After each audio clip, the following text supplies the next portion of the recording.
खबर शामिल करते हैं world news HD Pakistan. Deputy bureau chief Punjab Rao Waseem Akhtar की इस रिपोर्ट के मुताबिक मरी, कहोटा और कोटली सतिया में शदीद तूफानी हवाएं और बारिश, मुतादिद इलाकों में बिजली गायब।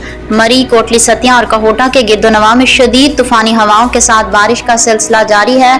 तेज हवाएं चलने के बायस मुख्तलिफ इलाकों में बिजली की फरहमी मुअत्तल हो गई है, जिससे शहरियों को शदीद मुश्किलात का सामना है। महकमा मौसमियात के मुताबिक तूफानी हवाओं और बारिश का ये सिलसिला आइंदा चंद घंटों तक जारी रहने का इम्कान है। मुतल्लिका इदारे बिजली की बहाली और किसी भी मुमकिन हंगामी सूरत हाल से निपटने के लिए अलर्ट हैं। आवाम को हिदायत की गई है कि गैर जरूरी सफर से गुरेज करें और खुले मकामात पर रहने से एहतियात बरतें।